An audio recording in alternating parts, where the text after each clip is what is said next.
हल्की सी रोशनी में कमरे में बेड पर अवनी नित्यम के करीब हो रखी थी, उसका हाथ भी उसके कमर पर आ गया था। दोनों ही नींद में एक साथ एक दूसरे के काफी क्लोज हो रखे थे। थोड़ी देर में अवनी की आंखें खुली। उसने जैसे ही खुद को उसके इतने करीब देखा वो हड़बड़ा गई। उसने हड़बड़ाते हुए तुरंत अपने आप को उससे दूर झटका, लेकिन नित्यम का जो हाथ उसके ऊपर था उसकी वजह से वो वापस उसके करीबा खींची। अवनी का सर नित्यम के सीने से जैसे ही लगा, उसका सर लगने की वजह से नित्यम की आंख खुल गई। उसने आंखें खोलते ही अवनी की तरफ देखा। दोनों ही एक दूसरे को देखकर थोड़ा अनकंफर्टेबल हो गए थे, लेकिन अगले ही पर नित्यम में आराम से उसकी पीठ पर रखा अपना हाथ हटाते हुए धीरे से कहा, आई एम सॉरी, नींद में मुझे पता नहीं चला। उसका हाथ हटते ही अवनी नॉर्मल हुई और उसने धीरे से कहा, इट्स ओके डॉट। दोनों अभी कहीं ना कहीं खुद को सामान्य करने की कोशिश कर रहे थे, लेकिन दोनों के चेहरे पर ही अजीब सी झिझक थी। अवनी ने झिझकते अपनी साड़ी का पल्लू ठीक किया और वो उठने लगे कि नित्यम ने उसका हाथ पकड़ा। उसका हाथ पकड़ते ही वो ठहर गई और उसने उसकी तरफ देखा। नित्यम ने उसका हाथ छोड़ दिया और बोला, प्लीज कुछ और मत सोचना, मैं सच में नींद में था इसीलिए मुझे पता नहीं चला, वरना मैं ऐसा जानबूझकर तो नहीं करता। मुझे पता है मैं तुम्हें कुछ नहीं कह रही, इट्स ओके डॉट। अवनी ने जैसे ही इतना कहा नित्यम बोल पड़ा, कोई भरोसा नहीं है तुम्हारा, तुम वैसे भी मुझ पर शक बहुत ज्यादा करती हो। ओह हेलो, ऐसा भी नहीं है। जब तुम काम वैसे करते हो तभी करती हूँ, वरना मैं कोई पागल नहीं है जो बेवजह किसी पर शक करती रहूं। मैंने कब कहा पागल हो तुम, लेकिन अजीब तो हो। क्या अजीब क्या कर दिया मैंने? अजीब क्या नहीं, बहुत बार करती हो यार। अभी तुम मुझसे खुद बात कर रही हो तो ठीक है, वहीं अगर मैंने कुछ कहा होता तो तुम अभी तक मेरा सिर फाड़ चुकी होती। ऐसा भी नहीं है, इतनी भी बेरहम नहीं हूं मैं जितना तुम मुझे समझते हो। अवनी ने जैसे ही ये कहा नित्यम के होठों पर हल्की सी मुस्कुराहट आ गई और उसने मुस्कुराते हुए बड़े ही आराम से कहा, अब की बार कहा, हाँ मैं जानता हूँ, मैं बस ऐसे ही तुम्हें टीस कर रहा था। बहुत बुरे हो तुम, तुम्हारे साथ थोड़ा फ्री क्या हुई, तुम तो बहुत ज्यादा ही मुझ पर चढ़ने लगे। अवनी ने मुंह बनाकर कहा, जिस पर नित्यम ने बड़े ही आराम से कहा, फ्री हो रही हो तो फ्री होना तो बनता है और फ्री होना भी चाहिए ताकि हम एक दूसरे से बात करें, एक दूसरे को समझे, ये हमारे रिश्ते के लिए भी बहुत जरूरी है। हाँ ये तो है। अवनी ने भी उसकी बात से सहमति भरी तो वो मुस्कुरा दिया और मन ही मन में बोला, फाइनली कुछ तो मानी है मेरी बात। अग्नि ने उसे गौर से देखते हुए जबरदस्ती मुस्कुराते हुए मुंह बनाकर कहा, तुम कुछ कह रहे थे? नहीं, तुम्हें ऐसे क्यों लगा? उसने तो मन में ही कहा था, लेकिन उसका चेहरा देखकर अवनी को कहीं ना कहीं समझ आ गया वो इस वक्त उसके बारे में ही कुछ सोच रहा था। नित्यम ने उसको ये कहता सुनकर सवाल किया, तुम क्या मन की बातें पढ़ती हो? हाँ जी, मैं कुछ भी कर सकती हूँ, अवनी मैं थोड़ा अकड़ते हुए कहा। जिस लहजे में उसने कहा था ये सुनकर नित्यम के लबों पर एक हल्की सी मुस्कुराहट फिर बढ़ गई, वो इस वक्त बहुत प्यारी लग रही थी। उसने मुस्कुराते हुए कहा, अच्छा ठीक है, मैंने कहा कि तुम कुछ तो मेरी बात माने। मैं तुम्हारी बात क्यों मानूंगी भला? अच्छा तुम मत मानना यार, अभी लड़ो मत, हमें घर जाना है। हाँ ठीक है ठीक है। इन दोनों के बीच हल्की नोक झोंक चालू थी, मगर दोनों ही साथ में अच्छे लग रहे थे। दोनों घर जाने के लिए निकल गए। गाड़ी में भी दोनों के बीच हल्की शांति थी, लेकिन हल्की फुल्की बातचीत भी चालू थी। अवनी अब उसके साथ धीरे धीरे कंफर्टेबल होने की कोशिश कर रही थी, जिसमें वो कामयाब भी हो रही थी। नित्यम उसे अच्छा फील करवा रहा था, इस वजह से दोनों की आपस में थोड़ी बहुत अंडरस्टैंडिंग बनने लगी थी। जैसे ही वो घर आए, रेयान उन्हें दरवाजे पर ही खड़ा मिला। उसने आते ही नित्यम की तरह देखकर तंज कसा, आ गए भाई आप डॉट। मुझे नहीं पता आप दोनों मुझे यहाँ अकेला छोड़कर खुद हनीमून के लिए चले जाएंगे? उसने बहुत सख्ती से उसकी बात काटी। बकवास करने की जरूरत नहीं है। नित्यम का चेहरा सख्त हो गया। अवनी ने नजरें नीचे कर ली, वो उससे बात नहीं करना चाहती थी इसलिए उसने ऐसा किया था। उसके ऐसा करते ही रेयान ने एक नजर उसकी तरफ देखा और वो बोला, अवनी इसकी जरूरत नहीं है, मैंने तो तुम्हें। उसने इतना कहा ही था कि नित्यम में सख्ती से उसका गला पकड़ लिया।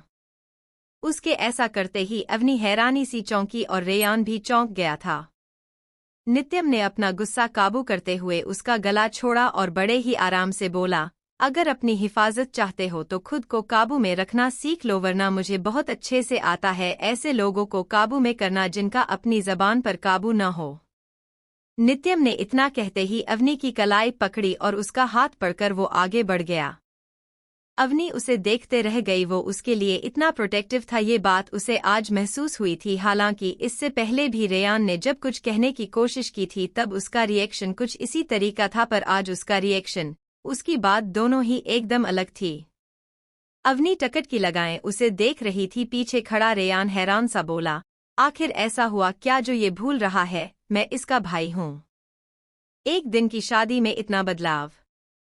मिशा अपने घर पर थी, उसे बर्दाश्त नहीं हो रहा था। नित्यम उसके अलावा किसी और के साथ आगे बढ़ाने को तैयार था।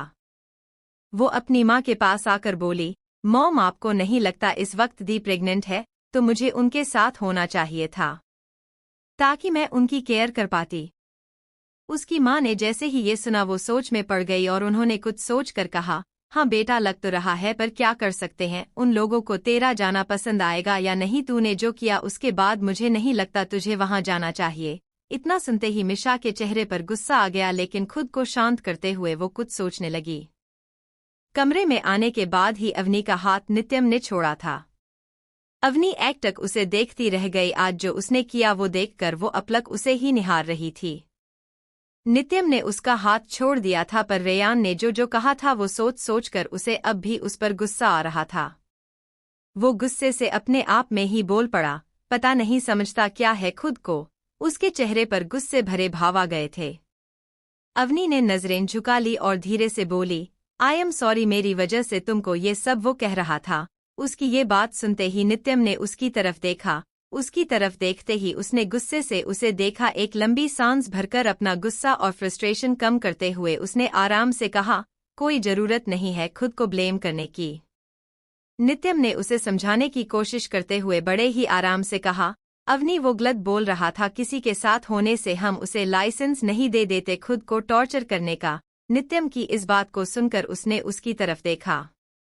नित्यम की तरफ देखकर उसने सवाल किया, तुमने आज मान लिया, अगर नहीं पता होता, नहीं यकीन करते मेरी बातों का तो नहीं होता तुमको उसकी बातों को लेकर मुझ पर लेकर सवाल। उसका सवाल सुनते ही नित्यम एक पल को शांत हो गया। उसके शांत हो जाने पर अवनी के लबों पर तंजिया मुस्कुराहट आ गई। नित्यम ने एक लंबी सांस भरी और उसकी तरफ देखा। उसे उलझन थी, उसे लेकर वो ये सोचकर अवनी के हाथ की तरफ अपना हाथ बढ़ाकर उसके हाथ को पकड़ा। अवनी ने ऐसा होते ही उसकी तरफ देखा। नित्यम उसकी तरफ देखता हुआ उसके हाथों को अपने हाथों में लेकर उसने बड़े ही आराम से बहुत नरमी से उसने कहा, अगर तुम्हें कभी भी ये लगे तुम्हें मुझे खुद को साबित करना पड़ेगा तो ऐसा कभी नहीं होगा। उसने इतना कहा ही था कि ये सुनकर नित्यम उसकी तरफ देखने लगा। अवनी ने हैरानी से उसकी तरफ देखा। वो धीमे से बोली, तुमको बिना साबित किए यकीन होगा? नित्यम एकटक उसकी आंखों में झांकते हुए बिना किसी भाव के बोला, हाँ, बस सच बताती रहना, जैसे पहले ही सब क्लियर था। मैं जानता हूँ ये बात अजीब है, पर मैं नहीं चाहता हमारे बीच अधूरी बातें रहे ताकि आगे चलकर कोई गलतफहमी आए, पर उसके बाद भी कुछ भी हो मैं सवाल नहीं करूंगा, तुम्हारे साथ रहूंगा और ये मेरा फर्ज है। अवनी ब्लैंक सी रह गई। उसे एक बहुत अच्छा लाइफ पार्टनर मिला था, इस बात का एहसास होते ही वो अपने आप में ही बोली, ये बहुत अच्छा है। नित्यम ने उसे सोच में डूबा देखकर मुस्कुराते हुए बड़े ही आराम से उसके चेहरे के सामने हाथ लहराते हुए वो बोला, मैडम कहाँ खो गई? अवनी ने हड़बड़ाकर उसकी तरफ देखा। उसकी इस हरकत पर वो खुलकर मुस्कुराया। उसे देखकर मुस्कुराते हुए उसने कहा, अच्छा जाओ फ्रेश हो जाओ पहले तुम। नित्यम इतना बोलकर जाने लगा था तभी अवनी ने उसकी बाह थाम ली। अपनी बाह पर उसकी पकड़ देखते ही नित्यम की नज़र उसकी तरफ उठी। उसने उसकी तरफ देखा। उस पर नजर डालते ही वो बोल पड़ा, कुछ काम है? अवनी ने ना में गर्दन हिलाई। तब उसने उसका हाथ क्यों थामा ये बात नित्यम को अजीब लगी। उसने नासमझी से उसकी तरफ देखा तो वो मुस्कुराकर बोली, थैंक यू। इतना कहकर अवनी ने 2 कदम आगे बढ़ाया। उसके ऐसा करते ही उन दोनों के बीच का फासला एकदम ही खत्म हो गया। उसके ऐसा करने पर नित्यम ने उसकी तरफ देखा। वो कुछ समझ नहीं पाया था। अवनी ने हिचकिचाते हुए कहा, तुम ना एक बहुत अच्छे इंसान हो, मैंने जैसा लाइफ पार्टनर चाहा था तुम बिल्कुल वैसे ही हो। इतना कहते ही नित्यम के लबों पर एक मुस्कान आई। उसने कुछ कहने के लिए अपने लबों को खोला ही था कि तभी अवनी ने उसके सीने के दाईं तरफ हाथ रखा। उसके ऐसा करते ही नित्यम की धड़कनें सामान्य से तेज हुई, उसके लब खामोश हो गए। अपना सर नित्यम के सीने से लगाकर अवनी के दूसरा हाथ उसकी पीठ पर रखकर उसे हग कर लिया। उसके ऐसा करने की उम्मीद इस वक्त नित्यम को बिल्कुल नहीं थी। वो एकदम ही ब्लैंक सा हो गया था। नित्यम के चेहरे पर एक भीनी सी मुस्कान आ गई। उसने एक लंबी सांस भरी और अवनी की तरफ नजर झुकाकर देखा। वो सुकून से उसे हग कर चुकी थी। जो लड़की कल तक उसके हाथ लगाने पर उससे असहज हो जाया करती थी, उसने खुद से उसे हग कर लिया। ये बात बहुत बड़ी थी। नित्यम ने आहिस्ता से उसकी पीठ पर हाथ टिकाया। डीप ब्लाउज का गला होने की वजह से नित्यम के हाथ उसकी खुशी पीठ पर आए। अवनी को जैसे ही उसके हाथों का स्पर्श हुआ, उसने आंखें खोल ली। अवनी ने एक गहरी सांस भरी और आहिस्ता से उसने कहा, वो मैं बस। अवनी हिचकिचाते हुए बोल रही थी। उसे समझ नहीं आ रहा था उसने इस तरह से उसे हग क्यों कर लिया। वो क्या कहें। उसको झिझकते हुए देखकर नित्यम समझ गया वो अकम्फर्टेबल फील कर रही थी। उसके पीठ पर रखा अपना एक हाथ हटाकर उसके बालों पर रखकर हल्के से उसके बालों को सहलाते हुए उसने कहा, मैंने एक्सप्लेनेशन नहीं मांगी। मैं तुम्हारी तरह नहीं हूँ, हग कर सकती हो तुम मुझे। उसने आखिर तक आते आते जानकर उसे छेड़ते के लिए कहा और ये सुनकर अवनी ने मुंह बनाया। वो मुंह बनाकर बोली, मतलब क्या मेरी तरह नहीं हो। नित्यम ने ये देखकर बड़े आराम से जवाब दिया, डू नॉट टच मी का बोर्ड नहीं लगा मेरे माथे पर। अवनी ने जैसे ही ये सुना वो उसे घूरने लगी। उसने मुंह बनाया और उससे दूर हुई। वो कुछ कहती उससे पहले ही नित्यम की नज़र दरवाजे पर खड़े रेयान पर गई। उसे देखते ही एक बार फिर उसका गुस्सा बढ़ गया। आरव की नींद खुली। जैसे ही आँख खुली उसकी नज़र सामने रेडी हो रही पूर्वी पर पड़ी। लाल रंग की प्लेन साड़ी गोल्डन ब्लाउज में वो बहुत प्यारी लग रही थी। इस वक्त वो अपने बालों को बांध रही थी। अपने बालों पर क्लचर लगाते ही उसकी नज़र आईने से आरव पर पड़ी। उसे खुद को देखता पाकर उसने नज़र झुका ली। आरव ने भी उसी वक्त अपनी नज़रें उससे हटाई थी। पूर्वी उसे जागा हुआ देखते ही हड़बड़ाकर बोली, आपकी चाय लेकर आती हूँ। इतना कहते ही वो हड़बड़ाकर जैसे ही आगे बढ़ने लगी, उसका पैर टेबल से लगा।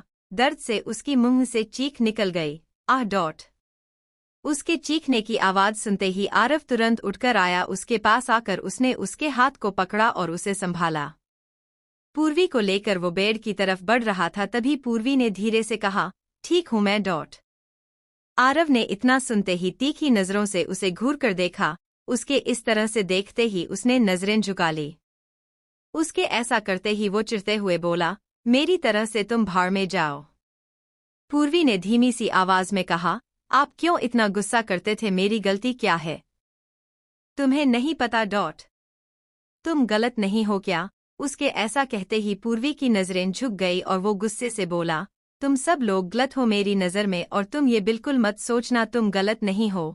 पूर्वी की आंखों में नमी आ गई। उसने आहिस्ता से उससे दूर होते हुए कहा, आपको नहीं पता एक लड़की की अपने पति से भी बहुत उम्मीदें होती है, और आपने मेरी सारी उम्मीदें तोड़ दी। मैं भी खुश नहीं हूं पर कोशिश कर रही हूं। जिस दिन आपको अपनी गलती महसूस होगी तब आपको समझ आएगा मैं गलत नहीं हूं। इतना कहकर अपने आंसू छिपाते हुए वो वहां से निकल गई। उसकी बातें सुनकर आरव सोच में पड़ गया, ये लड़की मुझे उलझा रही है। उसके चेहरे पर एक बार फिर गुस्सा ही झलक आया, मगर तभी उसे उसकी माँ कमरे में आती नजर आई। पूर्वी ने धीमी सी आवाज में कहा, आप क्यों इतना गुस्सा करते थे, मेरी गलती क्या है? तुम्हें नहीं पता। तुम गलत नहीं हो क्या? उसके ऐसा कहते ही पूर्वी की नजरें झुक गई और वो गुस्से से बोला, तुम सब लोग गलत हो मेरी नज़र में, और तुम ये बिल्कुल मत सोचना तुम गलत नहीं हो। पूर्वी की आंखों में नमी आ गई। उसने आहिस्ता से उससे दूर होते हुए कहा, आपको नहीं पता एक लड़की की अपने पति से भी बहुत उम्मीदें होती है, और आपने मेरी सारी उम्मीदें तोड़ दी। मैं भी खुश नहीं हूं पर कोशिश कर रही हूं।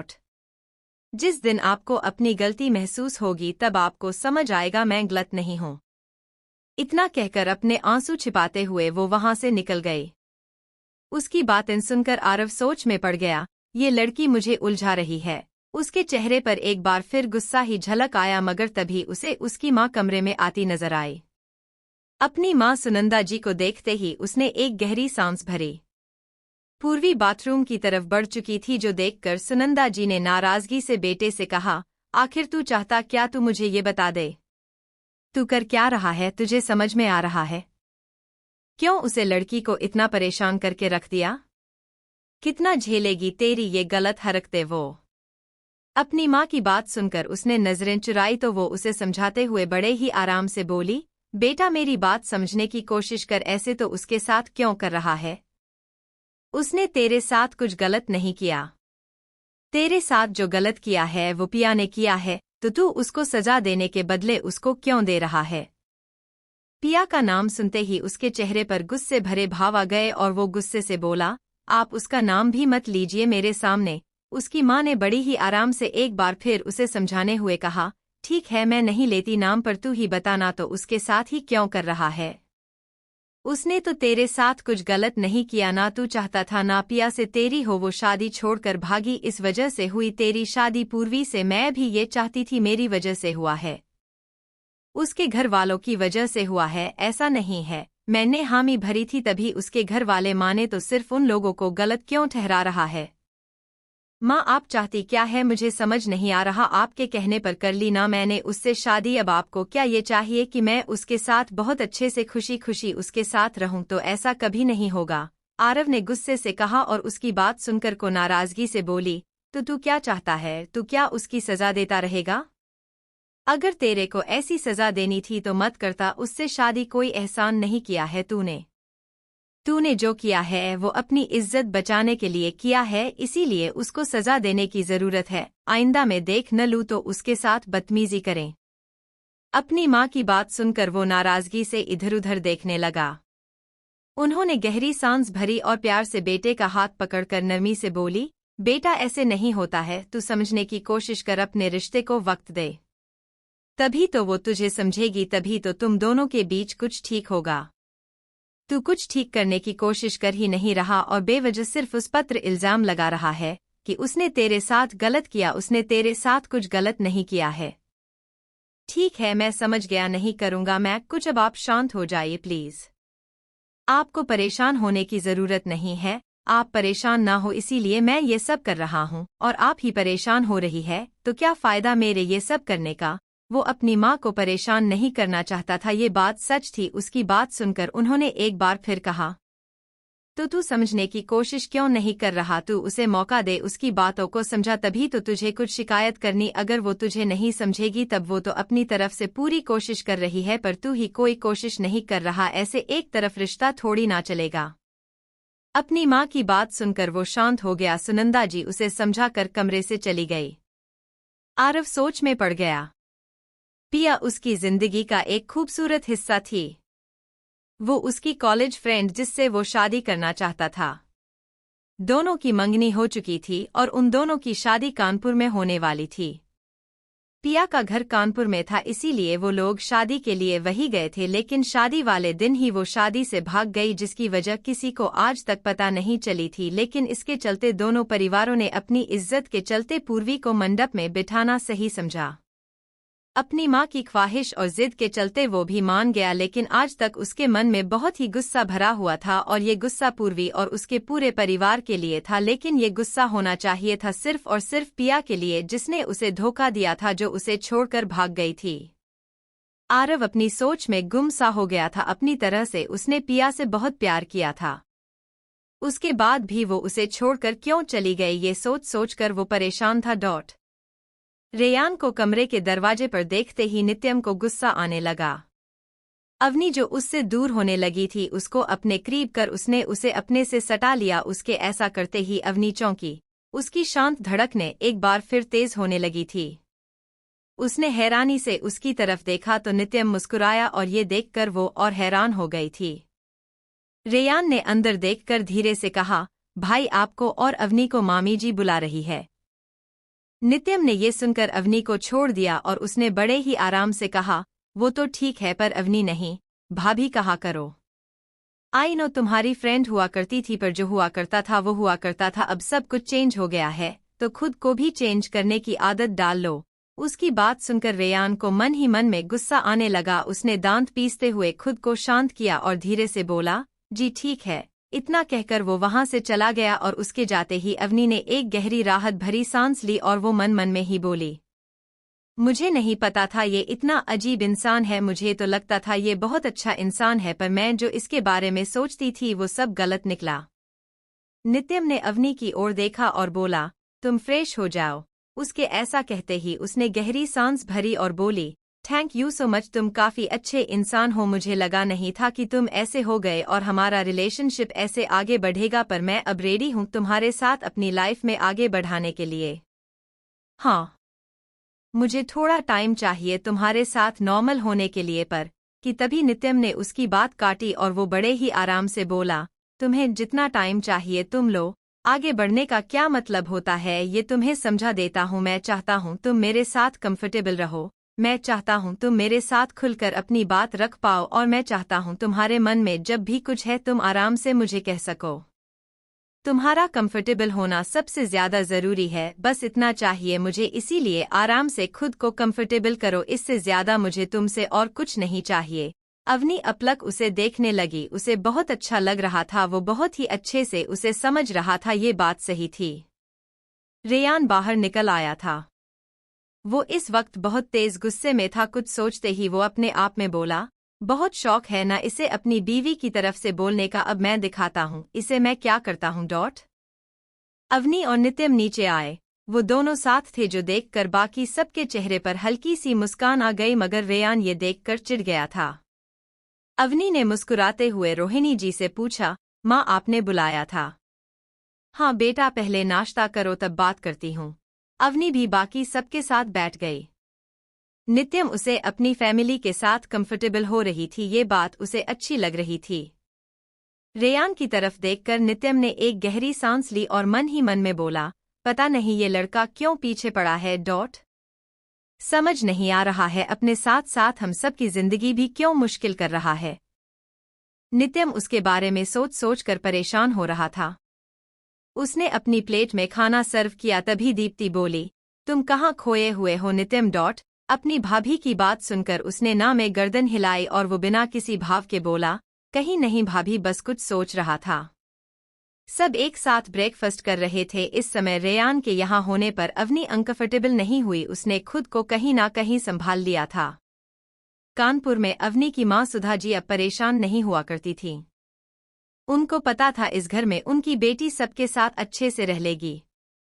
वो तैयार होकर स्कूल जा रही थी, तभी उनकी भाभी मधु जी ने उनको रोका, दीदी सुनिए जरा। उनकी आवाज सुनकर उन्होंने उनकी तरफ देखा। सुधा जी के कुछ कहने से पहले ही मधु जी बोल पड़ी, मैं क्या कह रही थी, अवनी को बुलवा लेते हैं। रिसेप्शन के बाद पगफेरे के लिए आई भी नहीं है। उनकी बात सुधा जी को भी बहुत सही लगी और उन्होंने कहा, ठीक कह रही है भाभी, मुझे भी ऐसा लगता है, हमें ऐसा करना चाहिए। नित्यम और अवनी से बात करके देखती हूँ। सुधा जी की बात सुनते ही मधु जी के चेहरे पर मुस्कान आ गई, वो मन ही मन में बोली, अब तो अवनी अमीर हो गई, उसके आने से अच्छा ही होगा। इधर ही मिताली जी को समझ नहीं आ रहा था रेयान वहां से आ क्यों नहीं रहा था। वो अपने पति सुरेश जी के साथ घर के हॉल में बैठी हुई थी। चाय का कप थामे सुरेश जी की नजर पत्नी पर थी। मिताली जी को सोच में डूबा देखकर वो बोले, अब क्या हो गया है मिताली, क्यों परेशान हो? रेयान गया तो है अवनी को ढूंढने। इतना सुनते ही परेशान हो गई और बेहद परेशान सी आवाज में उन्होंने कहा, यही तो परेशानी की वजह है, रेयान गया है अवनी को ढूंढने पर। अवनी की शादी अपने नित्यम से हो गई है और अब वो जिद कर रहा है कहीं कुछ गलत ना कर दे। उनकी इस बात पर वो हैरान हो गए, उनको ऐसा नहीं पता था। वो परेशान होकर बोले, तो अब ये लड़का इसलिए वहां है? तुम समझाओ उसे। उनकी बात सुनकर मिताली जी उदास होकर बोली, आपको लगता है मैंने कोशिश नहीं की? अपनी तरफ से तो पूरी कोशिश की है, पर वो कुछ समझना ही नहीं चाह रहा। मैं इसलिए सोच रही थी कि हम रिसेप्शन पार्टी में जाएं, रेयान को वापस लेकर ही आए। पत्नी की बात सुनकर सुरेश जी ने हामी भरते हुए कहा, सही कह रही हो, हमें ऐसा ही करना चाहिए। रेयान ब्रेकफास्ट के बाद उठा और उसको उठता देखकर मीनल जी बोली, ढंग से खाओ बेटा। हो गया मामी जी। रेयान वहां से चला गया। अवनी अब उठकर रोहिणी जी के साथ आई। रोहिणी जी उसे लेकर अपने कमरे में आ गई। अवनी के साथ बेड पर बैठते हुए कहा, बैठो बेटा, कुछ बात करनी है तुमसे। अवनी उनके पास ही बैठ गई। रोहिणी जी ने उसे देखकर प्यार से पूछा, घर में अच्छा तो लग रहा है ना बेटा? जी। अवनी ने जैसे ही इतना कहा रोहिणी जी की मुस्कुराहट बढ़ गई। उन्होंने प्यार से ही कहा, नित्यम ठीक है ना तुम्हारे साथ? नित्यम के बारे में सुनते ही अवनी को उसका बिहेवियर याद आने लगा। पहले दोनों के बीच अनबन हुई थी, लेकिन जब से शादी हुई थी नित्यम के सुलझे हुए व्यवहार के चलते उसे उसके साथ धीरे धीरे कंफर्टेबल फील हो रहा था। उसने मुस्कुराते हुए बहुत आराम से जवाब दिया, नहीं माँ, वो बहुत अच्छा है, मेरे साथ बहुत अच्छे से बिहेव करता है। रोहिणी जी ये सुनकर खुश हुई। नित्यम ने ये शादी खुश होकर नहीं की थी, उसकी माँ होने के नाते ये बात उनको पता थी, इसलिए उनके मन में ऐसी बात आ रही थी। अवनी के इतना कहते ही उन्होंने भी मुस्कुराकर कहा, मेरा बेटा ना बहुत समझदार है, वो बस थोड़ा सा गुस्सा कभी कभी करता है, और वो भी बाहर के लोगों के सामने ऐसे बहुत शांत है, समझेगा तुमको। उनकी ये बात सुनकर अवनी ने मुस्कुराते हुए हामी भरी। इतने में दिनेश जी कमरे में आ गए। व्हील चेयर पर बैठे हुए दिनेश जी ने बड़े ही आराम से कहा, क्या बातें हो रही है दोनों सास बहू में? कुछ नहीं, आप नहीं समझेंगे। रोहिणी जी ने ये बात टाली। उनकी बात सुनते ही दिनेश जी ने कहा, आप समझा दीजिए। अवनी ये देखकर हल्का सा हंस दी। रेयान अपने कमरे में इस वक्त अपने फोन में लगा हुआ कुछ ढूंढने की कोशिश कर रहा था। उसने जैसे ही कुछ देखा उसके चेहरे पर कुटिलता भरी मुस्कुराहट आ गई और वो अपने आप में ही बोला, अब आएगा मजा। अवनी भाभी जी। उसने किसी को कॉल किया। जैसे ही कॉल कनेक्ट हुई उसने फौरन है कहा, कुछ भेजा है, वो काम जल्द से जल्द पूरा करके भेजो, ज्यादा वक्त नहीं है मेरे पास, इसलिए जल्दी से करना। उसके ऐसा कहते ही दूसरी तरह से आवाज आई, करता हूँ यार। देखने दे मुझे। इतना सुनते ही रेयान ने कॉल डिस्कनेक्ट कर दिया था। उसने कुटिलता से मुस्कुराते हुए बड़े ही आराम से कहा, अब आएगा मजा। उसके चेहरे पर इस वक्त एक गहरी सी मुस्कान आ गई थी। रोहिणी जी से बात करके अवनी अपने कमरे में आ गई। उसने कमरे में कदम रखा तभी नित्यम ने उसकी तरफ देखते ही सवाल किया, क्या कह रही थी मॉम तुमसे? अवनी ने जैसे ही ये सुना उसे रोहिणी जी की बातें याद आने लगी और उसने बड़े ही शांत लहजे में जवाब दिया, कुछ नहीं, वो बस तुम्हारे बारे में पूछ रही थी, तुम मेरे साथ नॉर्मल हो या नहीं। आई थिंक उन्हें लगता है तुमने जबरदस्ती यह शादी की है, सो दैट्स इट। अवनी की ये बात सुनकर उसने मुंह बनाया और अपने आप में ही बोला, ये मेरी माँ को हो क्या गया? उन्हें अपनी बहू के अलावा कुछ दिखता नहीं है, उन्हें उनका बेटा ही गलत लगता है और बहू बहुत सीधी साधी लगती है। ये लड़की इतनी भी सीधी नहीं जितना सब समझते हैं इसे। उसने मुंह बनाया और ये देखकर अवनी चिढ़कर बोली, अब क्या बड़बड़ा रहे हो तुम मेरे बारे में? क्या? कुछ भी नहीं बड़बड़ कर रहा मैं, नित्यम ने भी कहा और उन दोनों के बीच झगड़ा शुरू होने वाला था कि तभी अमायरा उनके कमरे में आ गई। अमायरा ने अंदर कदम रखते हुए कहा, अरे यार, आप दोनों फिर लड़ने लग गए? नित्यम और अवनी हड़बड़ाकर एकदम ही एक साथ बोले, नहीं तो। इतना सुनते ही अमायरा हंस दी। उसने हंसते हुए कहा, मैं तो मजाक कर रही थी, मुझे आप दोनों को बात करते देखकर यही फील आया, क्योंकि इससे पहले भी आप दोनों मेरे सामने बहुत बार लड़ चुके हैं। उसने नित्यम की ओर देखा और आगे बोली, खैर मुझे ये बताइए भाई, आपके रिसेप्शन के लिए आप मुझे शॉपिंग कब करवा रहे हैं? और ये मैं क्यों करवाऊंगा? ये क्या बात हुई भाई? अमायरा ने बुरा सा मुंह बना लिया था। दोनों भाई बहन को नोक झोंक करता देखकर अवनी के चेहरे पर मुस्कुराहट आ गई। उसे अपनी बहन याद आने लगी थी। अवनी ने मुस्कुराते हुए कहा, और क्या सही तो कह रही है, तुम्हें जाना चाहिए उसे लेकर। उसे लेकर नहीं भाभी, हमें लेकर, क्योंकि आप भी मेरे साथ जा रही है और हम दोनों शॉपिंग करने वाले हैं। बड़ी मम्मा का ऑर्डर है और आपको मानना होगा।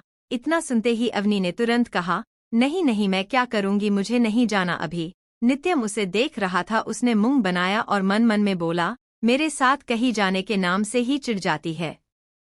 अमायरा ने मुंह बना लगभग जिद भरी आवाज में वो बोली, क्यों नहीं जाना, आपको भी जाना है, आप मेरे साथ जा रही है और मैं आपके बिना कहीं नहीं जाऊंगी। भाई आप समझाइए ना भाभी को। नित्यम ने ये सुनकर मुस्कुराकर बिना किसी भाव के कहा, तुम्हारी भाभी किसी की बात नहीं सुनती, वो सिर्फ अपनी बात सुनती है, तो अवनी जी को खुद ही डिसाइड करने दो क्या करने वाली है अवनी जी। इतना सुनते ही उसने मुंह बनाकर उसे घूरते हुए कहा, हाँ तो मैं डिसाइड कर चुकी, मुझे तुम्हारे साथ कहीं नहीं जाना। हाँ तो मत जाओ, मुझे कोई शौक नहीं तुम्हें लेकर घूमने का। दोनों को अनबन करता देखकर अमायरा ने सिर पीट लिया और वो खुद में ही बोली, हे भगवान, इन दोनों का क्या होगा। ये दोनों जब भी साथ होते इतना लड़ते हैं, पता नहीं बड़ी मम्मा ने क्या सोचकर उनकी शादी करवा दी। अवनी ने चिढ़ते हुए कहा, तो ठीक है ना, मैं कोई मरी नहीं जा रही तुम्हारे साथ कहीं जाने के लिए, खुद ही बोलते हो। हाँ तो अब नहीं बोल रहा ना। अमायरा ने दोनों को झगड़ते देखकर उनको रोकते हुए कहा, अरे बस बस बस करो यार, आप दोनों तो आपस में ही लड़ने लग गए। बड़ी मम्मा ने कहा है और भाई आपको लेकर जाना पड़ेगा, भाभी आपको जाना पड़ेगा। अमायरा की बात सुनकर अवनी ने मुंह बना और नित्यम को घूरते हुए मन में ही कहा, आया बड़ा, कभी इतना स्वीट बनता है, कभी इतना सड़ा हुआ। मुझे तो समझ नहीं आता इस आदमी के कितने चेहरे हैं, कभी इतना स्वीट बनेगा कि इससे ज्यादा अच्छा कोई है ही नहीं, और कभी इतना सड़ा हुआ कि मेरे को मन करता मैं इसका गला दबा दूं अपने हाथों से। अमायरा के कहने पर दोनों मान गए थे। अमायरा, नित्यम और अवनी के साथ साथ दीप्ति और सत्यम भी निकल गए थे। सब गाड़ी में थे। अवनी को आगे बैठने को कहा पर वो अमायरा के साथ पीछे बैठ गई, इसीलिए सत्यम अपने भाई के साथ आगे बैठा हुआ था। रिव्यू मिरर से अवनी को देखते हुए नित्यम ने मन मन में ही कहा, मुझे तो समझ नहीं आता इस लड़की को, मुझे प्रॉब्लम क्या है। जहां मैं कहूंगा मेरे साथ चलना है या कोई और भी कुछ कहे तब इसको मेरे साथ का नाम सुनते ही चिड़न हो जाती है। समझ नहीं आता ये है क्या, मैं कैसे इसके साथ रहूंगा पूरी लाइफ टाइम। इतने अच्छे से समझा दो, इतने अच्छे से इससे बात कर, तो फिर भी इस तरह से रिएक्ट करती है। अब मैं इससे बात ही नहीं करूंगा। उसे गुस्सा आ रहा था अवनी के इस तरह से रिएक्ट करने पर। वो सब लोग मॉल में आए। मॉल में आते ही दीप्ति अवनी को अपने साथ ले गई। अमायरा भी उन लोगों के साथ हो चली तो सत्यम ने मुंह बनाकर कहा, भाई हम लोग आए क्यों हैं यहाँ। पता नहीं यार, जा तू ले ले, अपने लिए कुछ लेना है तो मैं फिलहाल यही हूँ, मेरा कोई मूड नहीं है कुछ भी खरीदने का। वो सब चले गए थे। नित्यम एक जगह अकेला खड़ा था। उसकी जहन में अवनी की बातें ही चल रही थी और नजर एक बार फिर उस पर जा टिकी जो कि दीप्ति के साथ ड्रेस देख रही थी। ब्लू कलर का वो लॉन्ग सूट उस पर बहुत जचता, लेकिन उसने ना जाने क्यों मना कर दिया, जो देखकर नित्यम ने मुंह बनाकर कहा, जो चीज अच्छी होती है वो इस सूट ही नहीं करती और सड़ी हुई चीज ले लेती है। कि सहसा उसके दिमाग में रेयान का ख्याल आया और ये सोचते ही उसे बुरा लगा कि एक समय पर वो उसके साथ ही न जाने क्यों ये बात अब उसे खल रही थी। हाँ, तभी गलत लड़के को डिसाइड कर चुकी थी अपनी जिंदगी में। कभी कहती है तुम बहुत अच्छे हो ये वो, कभी मुझसे ही लड़नी है, ऐसी लड़की है ना कन्फ्यूजन की दुकान। कि मुझे भी कंफ्यूज करके रख देती है कि इसके साथ किस तरह से रहना है मुझे। एक लंबी सांस भरते हुए उसने अपने आप में कहा, नहीं नहीं, मुझे इससे लड़ना नहीं है, मैं बिल्कुल भी नहीं लड़ूंगा। खुद को समझाकर उसने गहरी सांस भरी और आगे बढ़ गया। जैसे ही वो आगे बढ़ा अवनी की आवाज उसके कानों में सुनाई दी, नहीं नहीं भाभी, ये मैं नहीं लूंगी, मुझे ब्लू कलर बिल्कुल भी नहीं पसंद। अरे पर ले लो ना, तुम फिर सूट करेगा। दीप्ति ने जैसे ये कहा नित्यम मन में बोला, भाभी भी किस समझ रही है।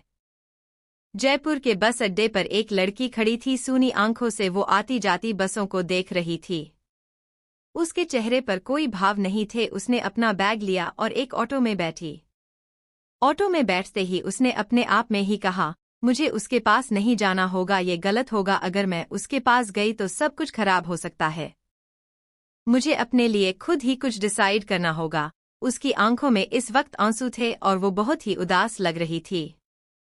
आरव घर से निकल ही रहा था कि तभी सामने से आ रही पूर्वी उससे टकरा गई। वो गिरती उससे पहले उसने उसे बचाने के लिए संभाल उसके हाथ से ही उसके कमर पर आ चुके थे। जैसे उसने उसे ठीक से खड़ा किया, पूर्वी ने डरते हुए आंखें झुका लिया।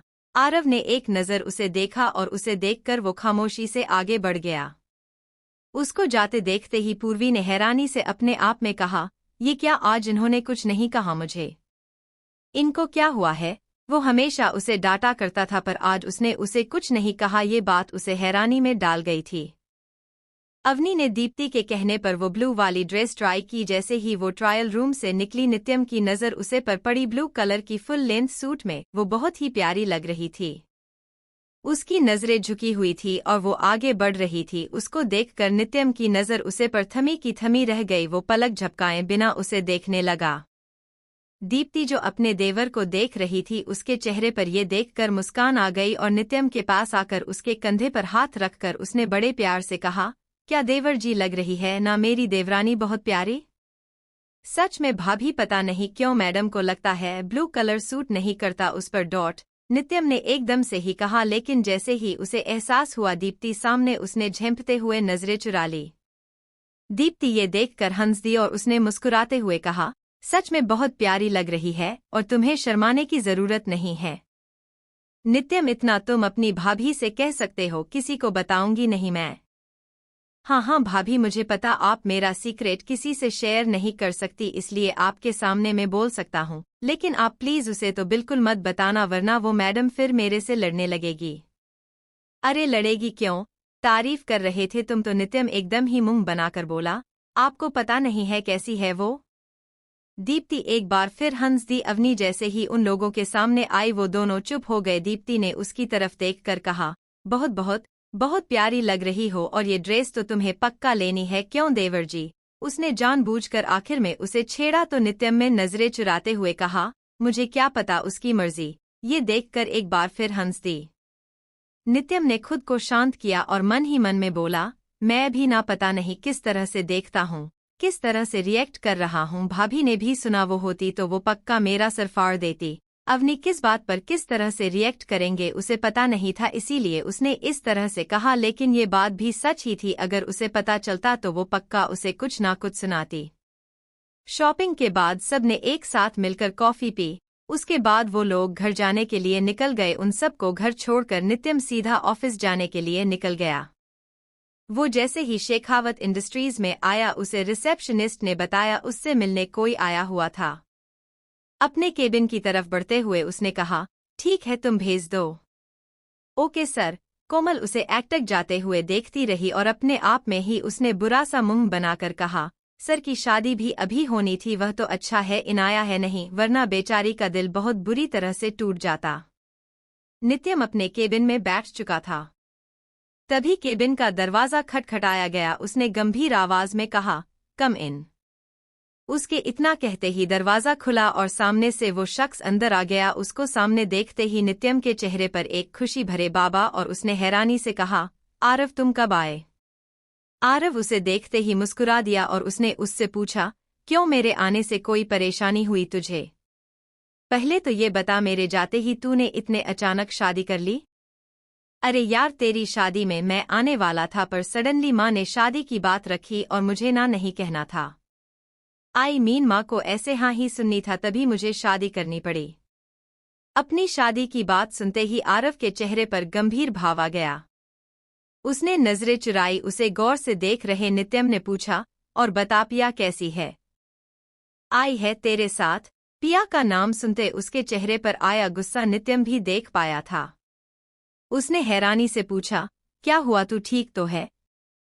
आरव ने अपना गुस्सा काबू करते हुए कहा, तू उसे लड़की का नाम मत ले मेरे सामने। अरे पर हुआ क्या, तेरी शादी होने वाली थी ना पिया से। तुम दोनों साथ में खुश, तब क्या हुआ। नित्यम को समझ नहीं आ रहा था पिया का नाम सुनते ही उसे गुस्सा क्यों आया। वो तीनों एक साथ ही कॉलेज टाइम से थे और तब से ही नित्यम को पता था आरव पिया से शादी करने वाला था, लेकिन आज उसका नाम सुनते ही उसे गुस्सा आ रहा था। ये बात उसे हैरानी में डाल गई थी। उसकी तरफ देखते हुए आरव ने बिना किसी भाव के सीधे सीधे कहा, क्योंकि उसने धोखा दिया है मुझे। मुझे समझ नहीं आ रहा उसने मेरे साथ ऐसा क्यों किया। यू नो वॉट, उसकी पूरी फैमिली भी ऐसी है। जो वो भाग गई तो उसकी छोटी बहन को मेरे सर पर पटक दिया गया है। नित्यम को ये सुनकर हैरानी का झटका लगा। उसने बहुत हैरान होकर ही कहा, व्हाट। नितिन बहुत हैरान हो गया था। उसे यकीन नहीं हो रहा था पिया ने ऐसा कुछ किया होगा। वो तो उसे बहुत ही प्यार करती थी, तो फिर अब क्या हुआ कि उसने उसे ही छोड़ दिया। आरव की बातें सुनकर वो हैरानी से बोला, लेकिन जब तू पिया से शादी करने वाला था तो उसकी बहन से कैसे तूने शादी के लिए हाँ कर दी। आरव फ्रस्ट्रेशन भरी आवाज में कहा, क्योंकि मेरी माँ को भी यही सही लग रहा था। वो नहीं चाहती थी कि मेरी शादी ना हो। उन्होंने मुझसे कहा कि पूर्वी से शादी करो और मुझे वो करना पड़ा।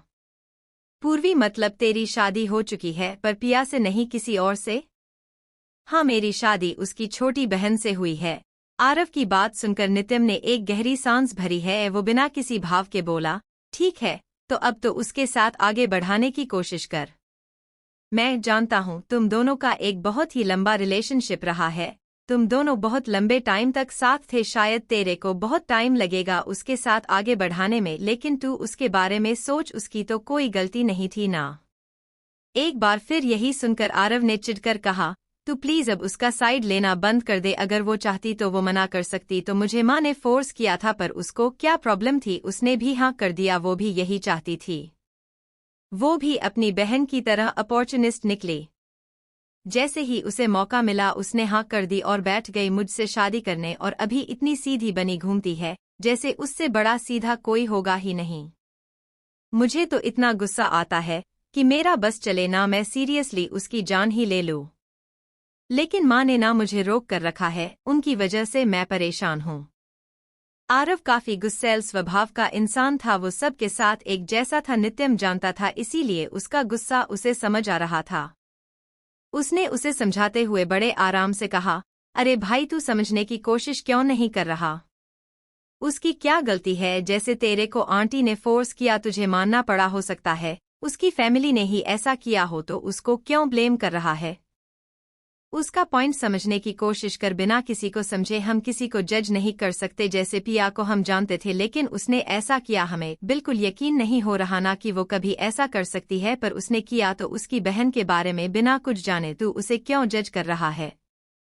पिया की बेसिस पर उसे जज करना बंद कर, और वैसे भी अब तेरी शादी उससे हो गई है, शादी लाइफ टाइम का रिलेशनशिप है, उसे तो यूं ही इग्नोर नहीं कर सकता, और उसे ब्लेम करने से बेटर है तू उसे समझने की कोशिश कर।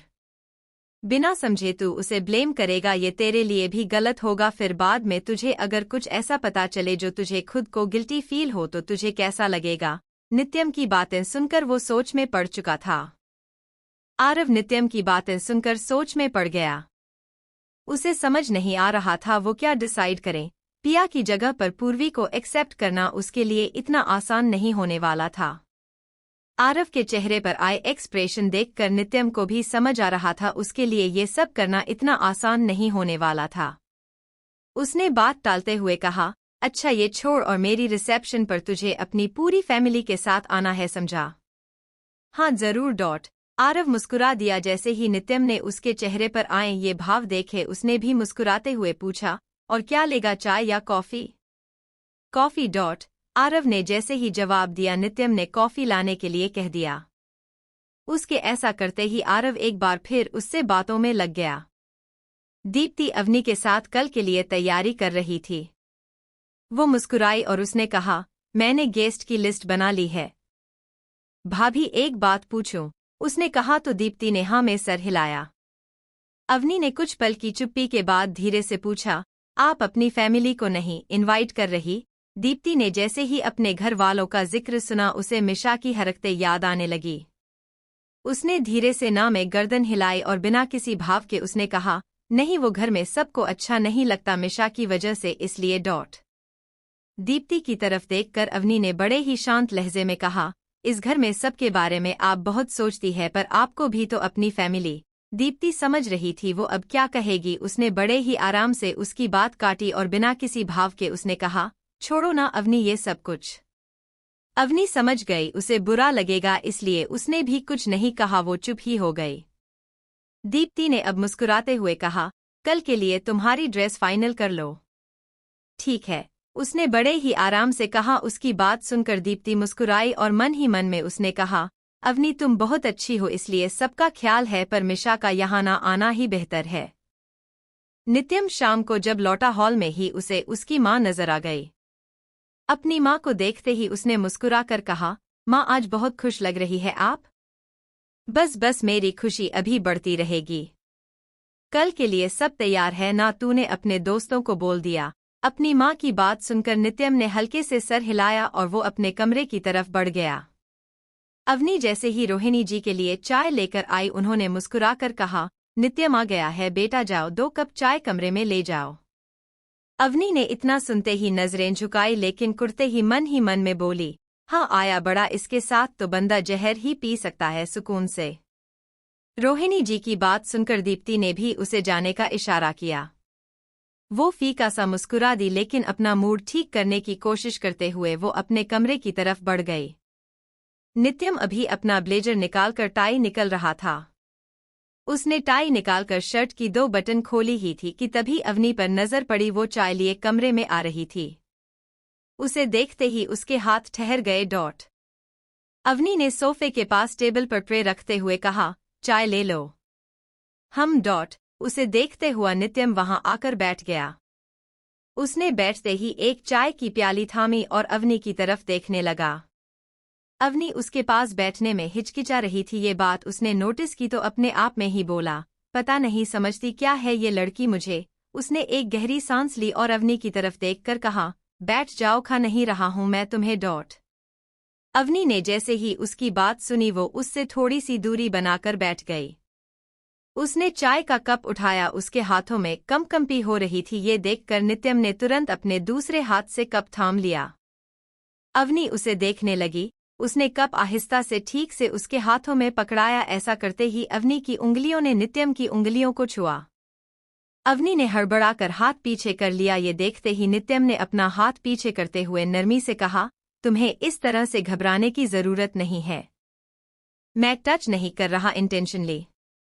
अवनी ने अकम्फर्टेबल सी एक नज़र उसे देखा। उसे अजीब लगा। उसने नहीं कहा था नित्यम ने जानकर ऐसा किया। नित्यम ने उसे नज़रअंदाज किया और चाय की घूंट मुंह में भर लिया। बिना उसकी तरफ ध्यान दिए ही उसने पूछा, तुम मॉम के कहने से आई? अवनी ने पलकें झपकाईं और धीमे से हामी भरी, हम। इतना सुनते ही नित्यम के चेहरे पर एक अजीब से भाव आ गए। उसने चाय की प्याली को लगभग घूरते हुए ही कहा, अवनी मेरे लिए कुछ भी करना ना करना तुम्हारा खुद का डिसीजन होना चाहिए। तुम मेरे लिए क्या फैसला करती हो ये तुम्हें खुद सोचना चाहिए, चाहे वो मेरे साथ टाइम स्पेंड करना ही क्यों ना हो। अवनी उसकी बातों को सुनकर कुछ बोल ही नहीं पाई। उसने चाय का कप थामे हुए नित्यम की तरफ देखा जो आराम से चाय पी रहा था। उसने कुछ पल तक चुप रहने के बाद धीरे से कहा, I am sorry. No need, उसने बिना किसी भाव के कहा और खाली किया कप टेबल पर रखा। नित्यम ने एक नज़र अवनी को देखा और जल्दी से उठ गया। उसके ऐसा करते ही अवनी ने जल्दबाजी में उसकी हथेली थामी। उसके ऐसा करते ही नित्यम के कदम ठहर गए। उसने एक लंबा सांस लिया। उसके चेहरे पर एकदम ही शांत भाव आ चुके थे, लेकिन उसने कुछ नहीं कहा। अवनी ने धीरे से कहा, मेरे कहने का वो मतलब नहीं था, तुम मुझे गलत समझ रहे हो। मैं बस इतना कहना चाह रही थी कि मुझे थोड़ा टाइम लग रहा है। तभी नित्यम उसकी तरफ पलटा और उसने उसकी बात को काटते हुए कहा, मैं समझ रहा हूँ तुम्हें टाइम लग रहा है, बट तुम्हारा बिहेवियर कभी कभी मुझे समझ नहीं आता है। मैं साफ साफ तुमसे कहता हूँ, मुझे जो भी कहना होता पर तुम कंफ्यूज कर रही हो। अगर कोई बात आती है मन में तो सीधा मुझे किया करो। रही बात मेरे बिहेवियर की, तो जैसा तुम मेरे साथ बिहेव करोगी मैं उसी तरह से रिएक्ट करूंगा। सो आई एम वेरी क्लियर, जो करना है तुम्हें करना है, मुझे कोई प्रॉब्लम नहीं है, तुम कैसे भी बिहेव करो। अवनी को अपनी भी गलती नजर आ रही थी। अक्सर वो उसकी बातों को अलग ही रुख मोड़ देती, जबकि उसे भी पता था वो इस तरह का इंसान नहीं था। उसने अपना पॉइंट से समझाते हुए बहुत ही नरमी से कहा, ओके मैं समझ रही हूँ, तुम भी समझने की कोशिश करो। मेरा मूड कभी कभी बहुत ही अच्छा। आई एम सॉरी, मैं आगे से ध्यान रखूंगी। नित्यम ने उसकी तरफ देखा और उसने बहुत ही आराम से कहा, नहीं तुम्हें गिल्टी फील करने की जरूरत नहीं, मैं तुम्हें गिल्ट में डालने के लिए ये सब नहीं कहना, मैं बस जनरली अपनी बात रख रहा हूँ। मेरे मन में कुछ भी होगा मैं तुमसे सीधा कह सकता हूँ। मुझे ऐसा लगता है तो तुम्हें भी ऐसा ही लगना चाहिए, तभी हमारे बीच कुछ भी क्लियर रहेगा, नहीं तो कुछ भी क्लियर नहीं रहेगा और फिर आगे चलकर डिस्टेंस आएंगे। अवनी भी उसकी बात को समझ रही थी। वो जो कहता था सीधे सीधे कहता था, इसलिए उसने बहुत ही आराम से उसे समझाया और उसकी बातों को समझकर उसने उसे शांत लहजे में जवाब दिया, ठीक है मैं समझ गई। एक लड़की होटल के कमरे में आई। उसने अंदर आते ही एक गहरी सांस ली और अपने आप में ही बोली, मुझे सबसे पहले उससे मिलना होगा, वही मेरे लिए कुछ कर सकता है। मैं जानती हूँ वो मुझसे नाराज होगा, लेकिन वो मुझे समझने की पूरी कोशिश करेगा। उसने अपना निकाला और कुछ सोचने लगी। एक लड़की होटल के कमरे में आई। उसने अंदर आते ही एक गहरी सांस ली और अपने आप में ही बोली, मुझे सबसे पहले उससे मिलना होगा, वही मेरे लिए कुछ कर सकता है। मैं जानती हूँ वो मुझसे नाराज होगा, लेकिन वो मुझे समझने की पूरी कोशिश करेगा। उसने अपना निकाला और कुछ सोचने लगी। उसने जैसे ही एक नंबर डायल किया, वो नंबर बिजी जा रहा था। उसने कॉल डिस्कनेक्ट कर दिया और अपने आप में बोली, आरव तुम कॉल क्यों नहीं रिसीव कर रहे हो? उसके यानी पिया के चेहरे पर एक अजीब से भाव आ गए। उसने जैसे ही वापस से उसे कॉल किया, एक बार फिर आरव ने कॉल रिसीव नहीं की। पिया ये देखकर परेशान हो गई। उसने एक गहरी सांस ली और अपने आप में बोली, आरव नाराज होगा पर वो मुझे समझ जाएगा।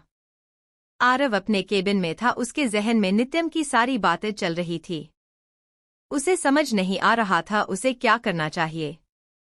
उसे पूर्वी को मौका देना चाहिए। उनकी शादी को आज 10 दिन हो चुके थे और आज पहली बार उसे पूर्वी का ख्याल आया था, वरना तो उसके बारे में उसने कभी सोचा ही नहीं। उसका ख्याल आते ही उसे गुस्सा आने लगता था। आरव अपनी सोच में गुम था, तभी उसका ध्यान अपने फोन पर गया। अननोन नंबर से आया कॉल देखकर उसने उसे इग्नोर किया और अपना ब्लेजर चेयर से निकालते हुए पहनना। वो घर जाने के लिए निकल गया। पूरे रास्ते भर जहन में यही बात चल रही थी, क्या पूर्वी सही है या गलत? रात के डिनर के बाद अवनी कमरे में आ गई। नित्यम इस वक्त यहाँ नहीं था, लेकिन उसकी कई बातें उसे याद आ रही थी। उसने जो कहा था सही था, वो उसे देखकर भी कई बार बहुत अजीब तरह से रिएक्ट कर देती थी। अवनी ये सोचते हुए अपने आप को समझाकर बोली, मैं भी ना, मुझे समझना चाहिए, इस तरह से रिएक्ट नहीं कर सकती हूँ मैं, गलत बात है ये। तभी उसे कमरे में आता नित्यम नजर आया। उसे देखकर उसने गहरी सांसें ली और खुद को शांत करते हुए अवनी की नॉर्मल होने लगी। नित्यम उसे इग्नोर करता हुआ कमरे में आया और उसने अवनी की तरफ एक नजर देखा, फिर खामोशी से बेड की तरफ बढ़ गया। अवनी ने तिरछी नजर से उसे देखा और वो उसके पास कदम बढ़ाकर बोली, अब वो कुछ कुछ हुआ क्या? नित्यम ने अजीब तरह से उसकी तरफ देखा। वो ना में गर्दन हिलाकर कंफ्यूजन में बोला, हाँ क्या हुआ? मैंने तो कुछ नहीं कहा। अवनी को समझ नहीं आ रहा था वो क्या कहे।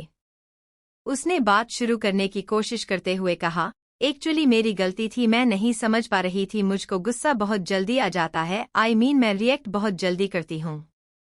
वो मुझे समझ आ गया है। नित्यम ने जैसे ही ये कहा, अवनी मुंह बनकर बोली, ठीक है ना, तो समझ गए ना? अवनी ने कुछ पल की चुप्पी के बाद एक बार फिर कहा, अच्छा आई एम सॉरी। मैं इस तरह से रिएक्ट नहीं करूंगी। आई थिंक हमें पहले एक दूसरे को समझने की कोशिश करना चाहिए, तब कुछ जज करना चाहिए। एग्जैक्टली मैं भी यही कहना चाह रहा था, पर तो मेरी बात समझती नहीं हो, इसलिए मुझे सही नहीं लगा। खैर तुम्हारे दिमाग में ये बात तो आई, कुछ तो समझ दो। नित्यम ने जैसे ही इतना कहा अवनी मुंह बनाए उसे देखने लगी तो वो हंस दिया। अवनी में चिढ़कर कहा, बस इसीलिए मुझे गुस्सा आता है।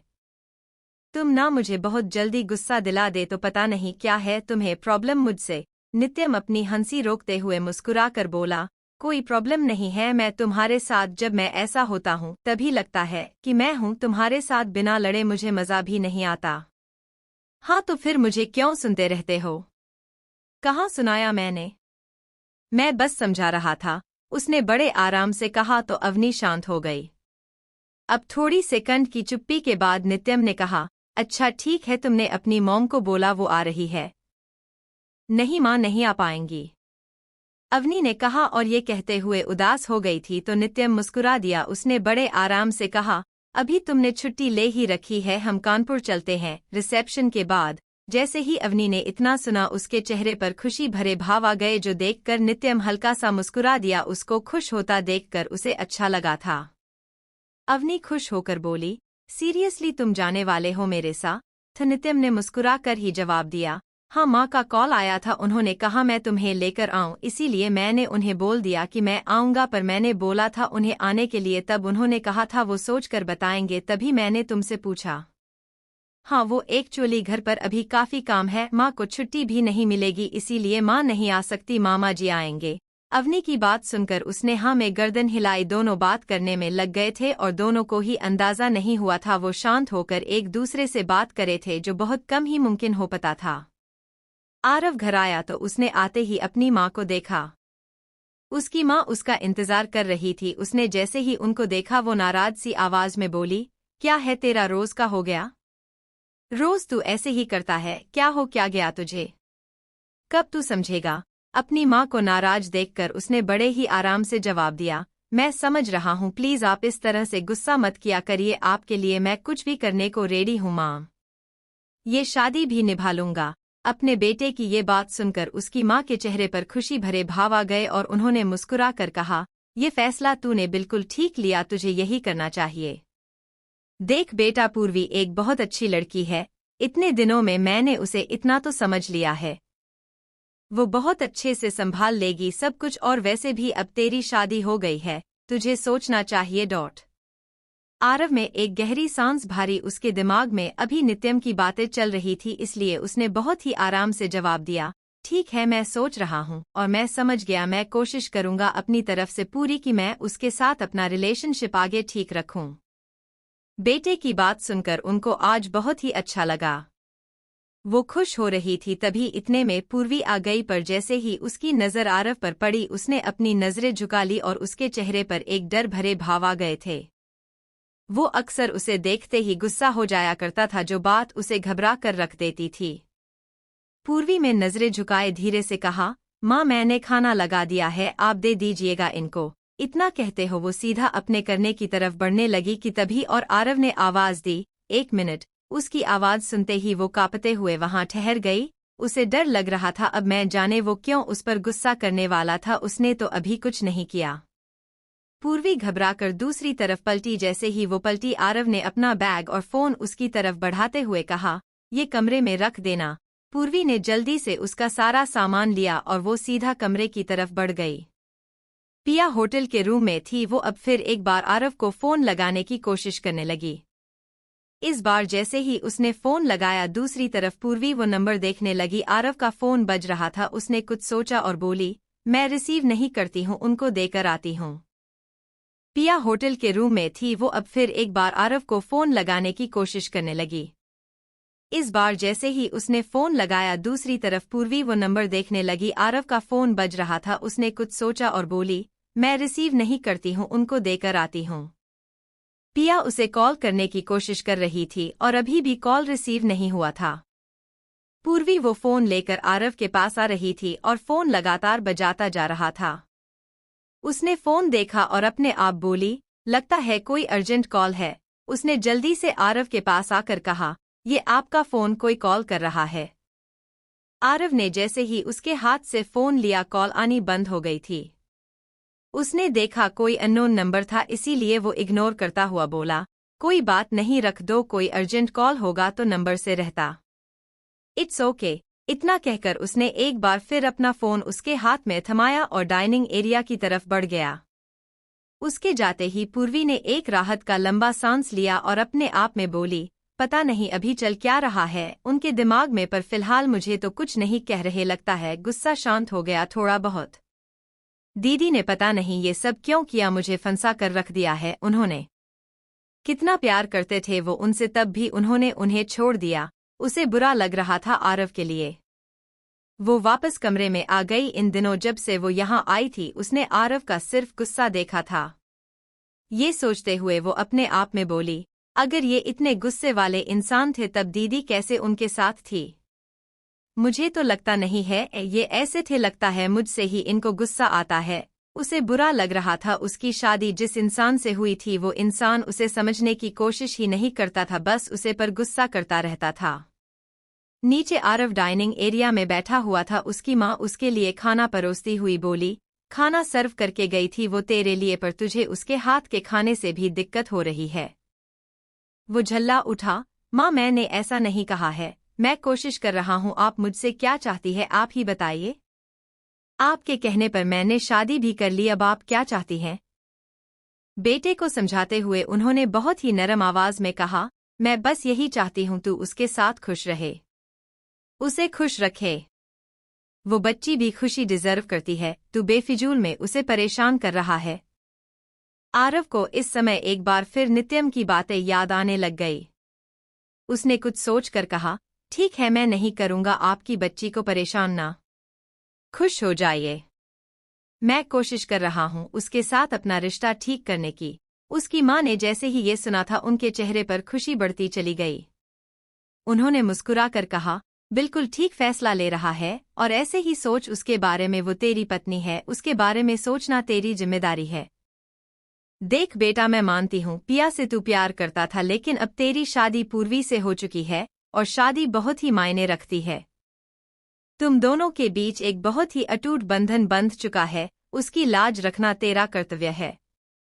अपनी माँ की बातें समझकर उसने बहुत ही आराम से कहा, जी माँ, मैं समझ रहा हूँ, और मैं पूरी कोशिश करूँगा मैं शादी को निभा सकूँ, आप परेशान मत होइए बस। अवनी सोने की कोशिश कर रही थी पर उसे नींद नहीं आ रही थी।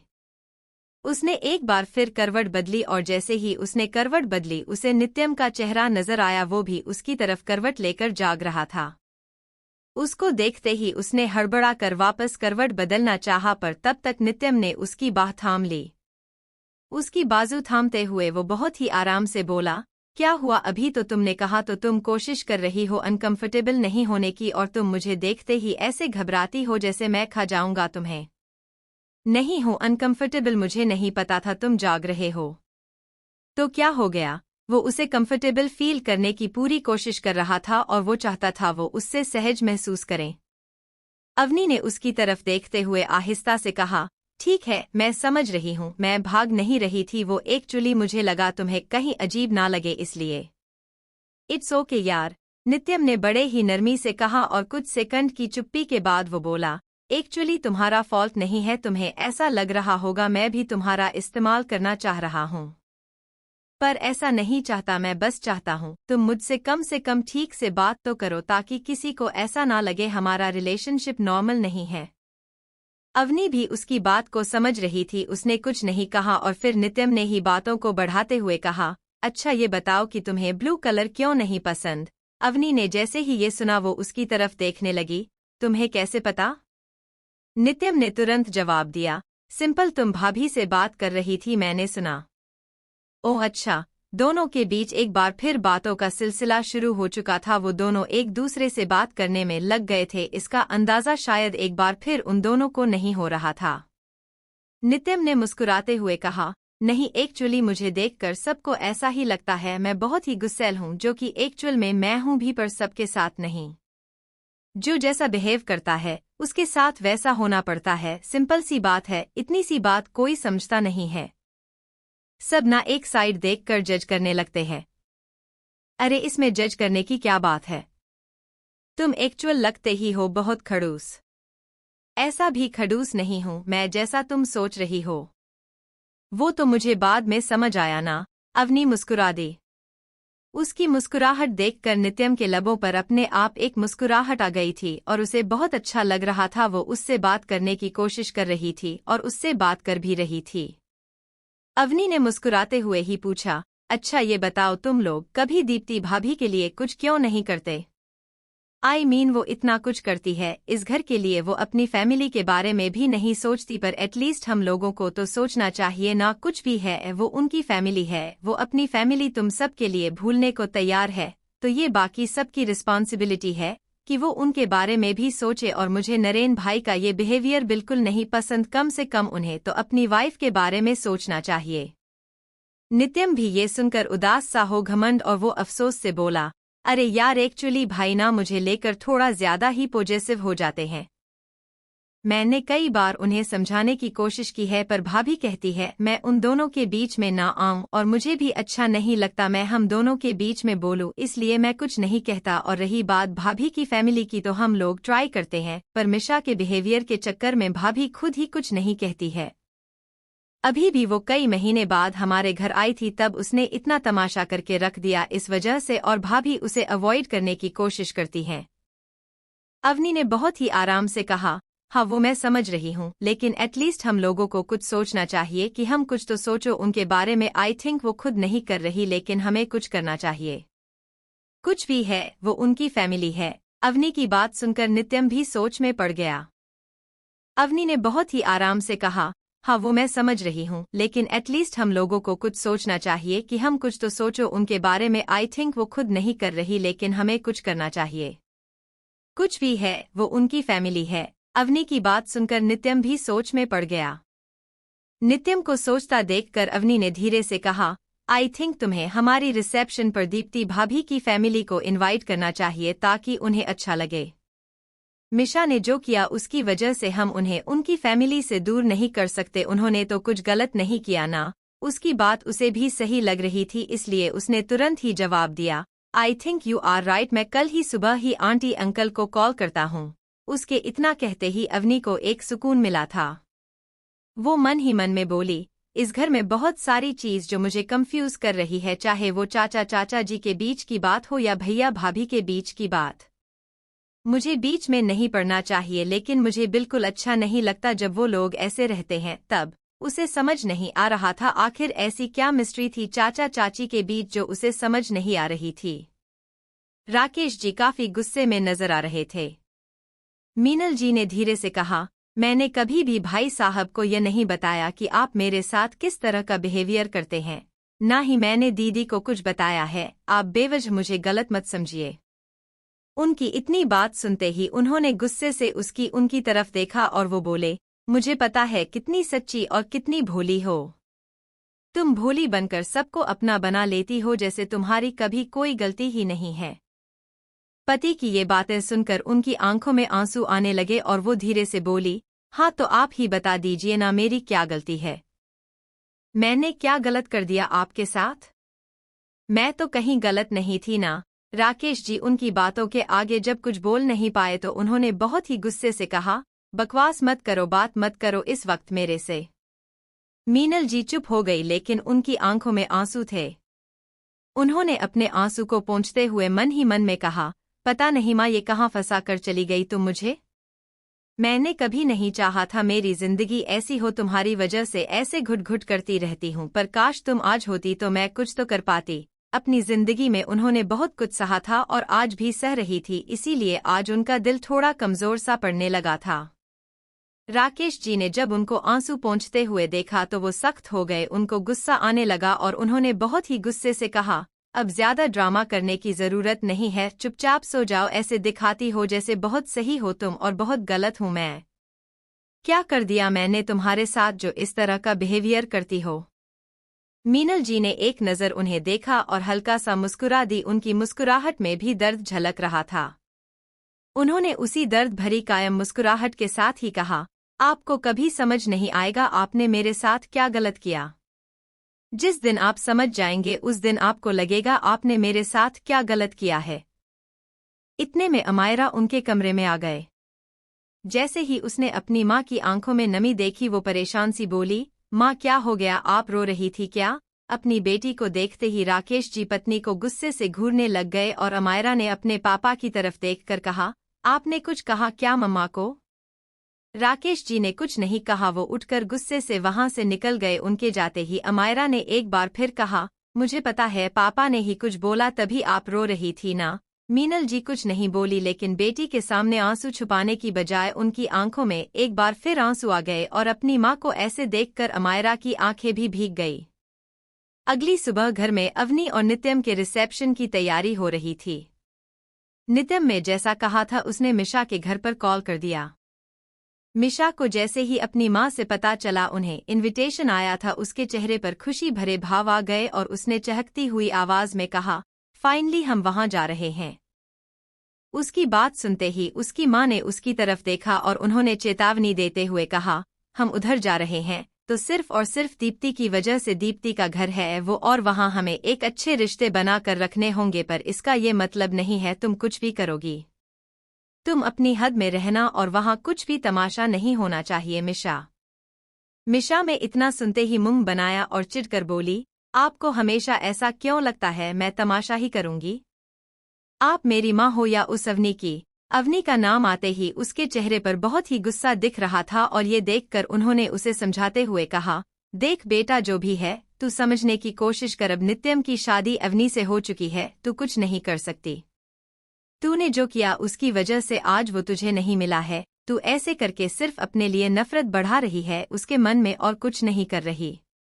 अपनी माँ की बातें सुनकर एक बार फिर उसने चिढ़ते हुए कहा, मुझे फर्क नहीं पड़ता, आप भी परेशान मत होइए, मैं कुछ नहीं करने वाली। इतना कहते ही वो अपने कमरे में चली आई और अपने कमरे में आते ही उसके चेहरे पर एक कुटिलता भरी मुस्कुराहट आ गई।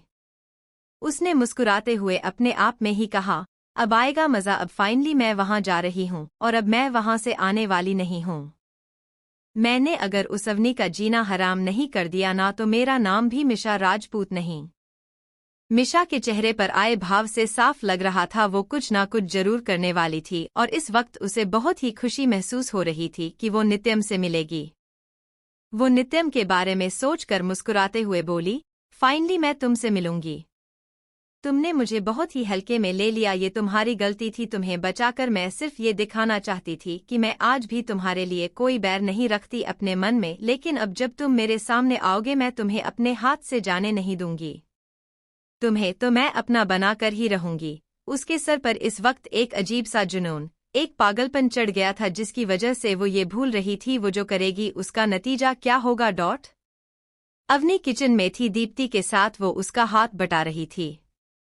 दीप्ति ने मुस्कुराते हुए कहा, तुम जाओ, नित्यम भी अभी ऑफिस जाने वाला है, उसे सी ऑफ करके आओ। भाभी की बात सुनते ही अवनी ने एक नज़र उसे देखा और किचन से बाहर निकलने लगी। जैसे ही वो बाहर आई उसने देखा रेयान उसी तरफ आ रहा था। रेयान को इग्नोर करके वो जाने लगी, लेकिन उसके सामने आकर रेयान ने मुस्कुराते हुए कुटिलता से कहा, और भाभी जी क्या हाल चाल है? अवनी ने एक नज़र उसे देखा और गुस्से से बोली, तुम मेरा दिमाग मत खराब करो, मेरे सामने मत आया करो। तुम्हें समझ नहीं आ रहा तुम क्या करना क्या चाहते हो? रेयान में इतना सुनते ही बड़े आराम से और सीधे सीधे कहा, तुमसे शादी करना चाहता हूँ और कुछ नहीं चाहता। तुम मुझसे शादी कर लो, मैं कुछ नहीं करूँगा। इतना सुनते ही अवनी के चेहरे पर गुस्से भरे भाव आने लगे और वो गुस्से से उसे देखने लगी। उसे विश्वास नहीं हो रहा था, उसे धोखा देने के बावजूद भी इंसान ये बात कर रहा था। उसने गुस्से से एक जोरदार थप्पड़ उसके गालों पर रसीद कर दिया। उसके ऐसा करते ही रेयान के चेहरे पर गुस्सा भर आया था और वहां आई रोहिणी जी ने जैसे ही आवाज सुनी उन्होंने उसे तरफ देखा।